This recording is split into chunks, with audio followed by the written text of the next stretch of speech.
যেহেতু উনি কষ্ট করে বড় হয়েছে, ওনার ক্যারিয়ারটা আমি আর নষ্ট না করলাম, থাক, কারোর রুচিতে আমি হাত দিব না, এটা আমি বলেছিলাম। তারপর সকালে যাই ওনাকে আমি বাঁচানোর জন্য, মানে এরপরে ততক্ষণে দেখি যে এটা বাঁচানো পসিবল না। আমি জানি না যে মামলা প্রসিডিউর এত কিছু, আমি বুঝতে পারি নাই।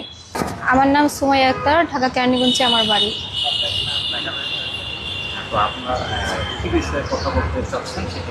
আমি হচ্ছে আমার হাজবেন্ডের সম্পর্কে কথা বলতে চাচ্ছি। উনি আইএলসের একজন শিক্ষক, মানে সাইফোর্সের একজন কোচিং সেন্টারের একজন শিক্ষক। উনি বর্তমানে কর্মরত আছেন সাইফোর্স মোহাম্মদপুর ব্রাঞ্চে। তো আমি মাস্টার্স কমপ্লিট করেছি। মাস্টার্স কমপ্লিট করার পর আমার মনে হলো যে আমি উচ্চতর শিক্ষার জন্য বিদেশে যাব। দেন হচ্ছে আমার আমি লালমাটিয়া মহিলা কলেজ থেকে MBA কমপ্লিট করেছি অ্যাকাউন্টিংয়ের ওপর।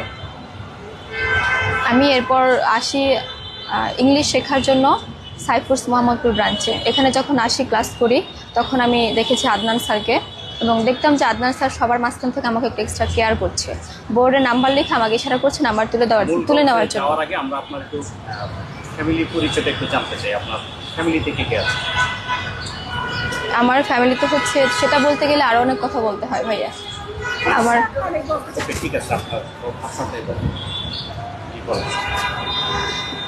মোহাম্মদপুর ব্রাঞ্চে আমি ভর্তি হই। সেখানে ওনার সাথে উনি আমাকে কল করেন, যে গ্রুপগুলো থাকে বিভিন্ন ক্লাসের গ্রুপ থেকে আমার নাম্বার নিয়ে আমাকে উনি কল করেন। প্রথম দিন কলে কথা বলেন, এবং ওনার সাথে এভাবে আমার কনভারসেশন চলে, কথা হয়, মেসেজ হয়। এবং আমি ওনাকে একটা পর্যায়ে বলি যে আমি এখানে এসেছি শুধুমাত্র ইংলিশ শেখার জন্য, আমি বিদেশে যেতে চাই, ইংলিশে যেহেতু আমার কথা একটু জড়তা আছে, আমি ফ্রেন্ডলি কথা বলতে চাই। উনি আমাকে আশ্বস্ত করেন আমাকে উনি সাহায্য করবেন। কিন্তু একটা সময় আস্তে আস্তে কথা বলতে বলতে ওনার সাথে আদনান স্যারের সাথে আমার একটা প্রেমের সম্পর্ক গড়ে ওঠে, মানে ভালো লাগার সম্পর্ক গড়ে ওঠে। প্রেম না, সেটা ভালো লাগাই, তখনও পর্যন্ত ভালো লাগাই ছিল। আমি ওনাকে প্রথমে বিয়ে করতে চাইনি। এরপরে একটা পর্যায়ে উনি আমাকে বিয়ের জন্য চাপ দেয় যে তোমাকে অনেক ভালো লেগেছে, আমি তোমাকে বিয়ে করব। এই কথা বলার পর আমি আমার নিজের সম্পর্কে, আমার ফ্যামিলি সম্পর্কে, আমার বাড়িঘর সম্পর্কে যা আছে ওনার সাথে আমি শেয়ার করি। এবং উনি ওই দিনই আমার মায়ের সাথে এসে দেখা করেন, এবং আমার সম্পর্কে সব কিছু উনি জেনে যাওয়ার পর আমার মা তখন ওই দিন জেনে গেল বিষয়টা। ওই দিনই আমার মা জানতে পেরেছে, এর আগে আমার মা জানতো না। আমার মা হচ্ছে আমার উপর একটু চাপ সৃষ্টি করে, মানে ওনার কাছে আমাকে বিয়ে দেবে না, আমি যাতে ওনার সাথে প্রেম না করি বা বিয়ে না করি, বা ওনার পেছনে যে টাকা পয়সাগুলো নষ্ট করছিলাম ওনাকে খাইয়ে রেস্টুরেন্টে, এগুলো যাতে আমি নষ্ট না করি, জন্য মা একটু চাপ দিতে থাকে। এরপর হচ্ছে আমি ওনাকে জানাই যে আমার প্রবলেম হচ্ছে। আপনার কথাটা জানার পর উনি আমাকে বলে যে আমি তোমাকে 1 সপ্তাহের মধ্যে বিয়ে করবো, তুমি আলাদা একটা বাসা ভাড়া নাও, ওখানে যেতে তোমার সমস্যা হচ্ছে। ওনার কথা মতো আমি আমার নিজের বাড়ি ছেড়ে আলাদা একটা বাসা ভাড়া নিই, এবং ওই বাসা তখন আমি গুছাচ্ছিলাম একটা একটা করে কিনে, এবং আমার নিজের টাকাতে আমি সব কিছু কিনেছি আমি নিজে, এগুলো সব এভিডেন্স আমার কাছে আছে। উনি হঠাৎ করে একদিন আমার ওই বাসাটা যখন আমি মাত্র পরিষ্কার করছিলাম, হঠাৎ করে আমাকে একদিন বলতেছে আমি মানিকগঞ্জ, মানে ওনার সাথে আমার কথা হলো উনি মানিকগঞ্জে ওনার বাড়িতে, মানে আদনান স্যারের বাড়ি। কিন্তু হঠাৎ করে সন্ধ্যায় 8টার পরে, মানে এসার পর দিক দিয়ে আমার দরজায় নক করা। তখন 6 তলায় টোটাল ফ্ল্যাটে শুধু আমি একাই থাকি। আমাকে নক করে খুলে দেখি উনি। আমি অবাক হয়ে গিয়েছি। আমি বললাম আপনি না মানিকগঞ্জে? বলছে না, তোর কাছেই আসছি। তখন আমাকে তুই করে করে ভেতরে ঢুকে আমার হাত থেকে ফোনটা নিয়ে নেয়, ওপর দিয়ে চিকনিটা লাগিয়ে দেয়, যেটা আমি খুলতে পারি না। এরপর আমাকে বলতেছে তুই কি জীবন চাস নাকি বাঁচতে চাস? যদি বাঁচতে চাস তাহলে কোনো চিৎকার করা যাবে না, চিৎকার করলেও এখান থেকে কেউ শুনবে না। আমাকে এই কথা বললো। দেন ওই রাতে আমি কিছুই বলি নাই। উনি আমাকে ধর্ষণ করে, এরপর আমাকে মাথায় পর্যন্ত হাত ছোঁয়, বল আজকের কাহিনী কেউ জানবে না, এটা সেটা অনেক কিছু সে আমাকে বলে। আমি তখন সত্যি বলেছি যে হ্যাঁ বলবেন, আমি শুধু আমার জীবন রক্ষা করার জন্য বলেছি। আমি একটু যদি প্রশ্ন না করি তাহলে হয়তো দর্শকরা ভুল বুঝবে। উনি যখন আপনার বাসায় ঢুকছে, আপনার সাথে তো ওনার মানে একটা সম্পর্ক আছে, ভালো লাগার একটা সম্পর্ক, তো সেখানে উনি জোর করলো কেন? উনি আমাকে বলে নাই, উনি আমাকে আগে থেকেই বলছিল এই কথাগুলো, কিন্তু আমি রাজি হচ্ছিলাম না। আমি বলছিলাম যে বিয়ে করতে হবে, বিয়ে না করে আমি জড়াবো না।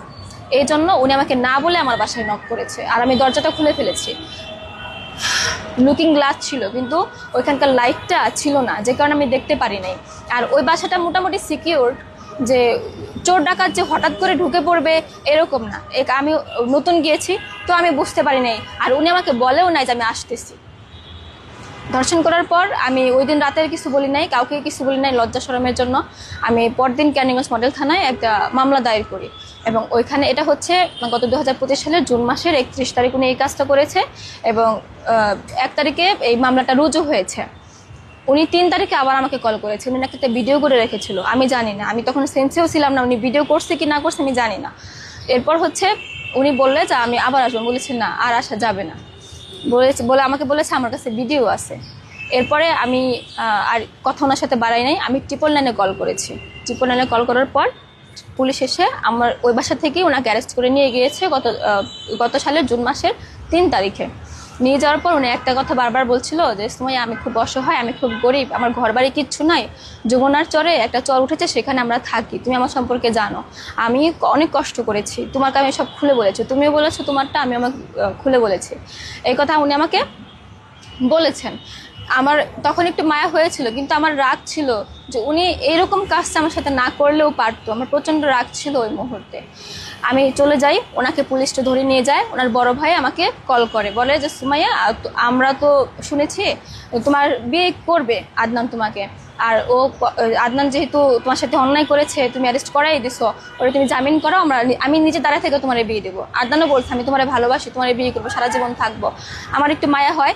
এর মধ্যে রাতেও থানায় যাওয়ার পরেও পুলিশকে কনভিন্স করে আমার সাথে বারবার কলে কথা বলে, প্রায় 4-5 বার আমাকে কল করে। এরপর রাতে আমি সিদ্ধান্ত নিই ঠিক আছে